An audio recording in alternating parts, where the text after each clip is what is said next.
বিতর্কিত কিন্তু আমাদেরকে ছাড়ে না। মানে বাংলাদেশ ক্রিকেটকে খেলার চেয়ে খেলার বাইরের ইস্যুগুলো নিয়ে বেশি আমরা আলাপ আলোচনা করছি। এইগুলা কিন্তু থামছে না। কেউ স্যাক্রিফাইস করে না, কেউ রেসপেক্ট করে না, সত্যি কথা যেটা।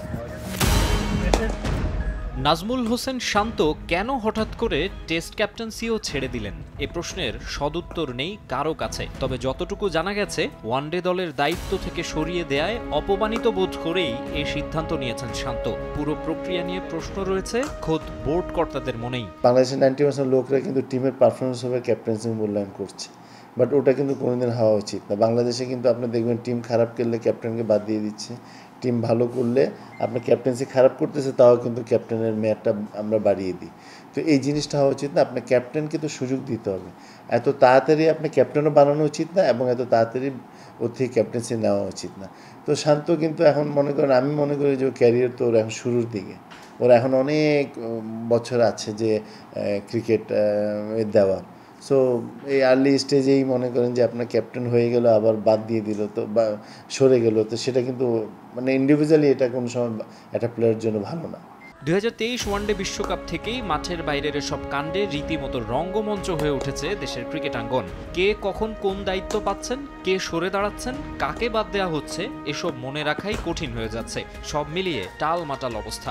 পরিস্থিতি নিয়ন্ত্রণে যে বোর্ড হিমশিম খাচ্ছে তা বিভিন্ন সময় কৌশলে অস্বীকার করলেও এখন আর এড়িয়ে যাওয়ার সুযোগ নেই। বিতর্কিত কিন্তু আমাদেরকে ছাড়ে না। মানে বাংলাদেশ ক্রিকেটকে সবচেয়ে বিগেস্ট প্রবলেম হচ্ছে সেটা।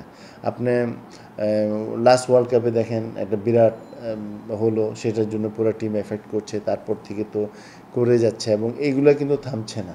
কেউ স্যাক্রিফাইস করে না, কেউ রেসপেক্ট করে না, সত্যি কথা যেটা। আগে বাংলাদেশ টিম মনে করেন এইসব ঝামেলাটা কিন্তু অনেক কম ছিল, বাট রিসেন্টলি আপনি যেটা দেখা যাচ্ছে যে আপনার খেলার চেয়ে খেলার বাইরের ইস্যুগুলো নিয়ে বেশি আমরা আলাপ আলোচনা করছি। যারা যে দায়িত্বে আছে আমি মনে করি ওনারাও কিন্তু খুব ভালোভাবে কিন্তু আপনার দায়িত্বটা আরও ভালোভাবে পালন করতে পারতো, আরও ভালোভাবে ডিসিশনগুলো এক্সপ্লেন করতে পারতো, নিতে পারতো। প্লেয়ার বলেন, কোচেস বলেন, অফিসিয়ালস বলেন, ডাইরেক্টর বলেন। সো ইম্পর্টেন্ট হলো যে আপনার পারফরমেন্স, এবং পারফরমেন্স কীভাবে ভালো করতে হবে সেটা কিন্তু শুধু প্লেয়াররা পারবে না, এটা কিন্তু চারিদিক দিয়ে এই এফোর্টটা লাগবে যারা ক্রিকেটের সাথে জড়িত আছে।